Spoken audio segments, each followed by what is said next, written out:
এই রান্নাটা হয়ে গেলেই সবাইকে ডেকে খেতে বসিয়ে দেবা বৌমা। আচ্ছা মা, ঠিক আছে। মা, ও মা, এই বাঞ্চতটা এখানে কেন এসছে? তুই কার কথা বলছিস? এই যে মাসিমা, আমার কথা বলছি গো। আপনার ছেলেটা না খুব দুষ্টু, একটু ইয়ার কিউ বোঝে না। বাবা গো বাবা। হ্যাঁ গো, তুমি আমার ভাইকে গালাগালি দিলে। বাড়াটা গালাগালি দেবো না তো কি দেবো?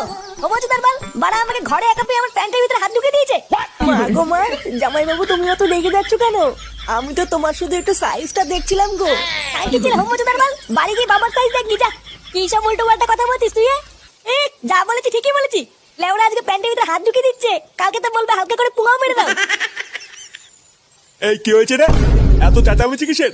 দেখুন না মেশামশাই, মা গো মা, আপনার ছেলে একটু ইয়ার কিউ বোঝে না। ওটাই আর কি ছিল বাঞ্চুদ? দেখেছেন তো কিভাবে বলছে। দেখো মা, আমি কিন্তু বলে দিচ্ছি, এই চুদির ভাই যদি বাড়িতে থাকে আমি কিন্তু বাড়ি থাকবো না, বলে দিলাম। চোরে বাচ্চা, তুই ঘর থেকে বেরিয়ে যা। আমরা কোনো কাজকর্মের বেলায় নেই, কোনো রোজগার পাতি নেই, আবার বড় বড় কথা। ও বাড়া, মায়ের থেকে মাসির দরদ বেশি, তাই তো? বাড়া এখন তো দেখছি আমার থেকে এই বাড়িতে হোমোচোদার দাম বেশি।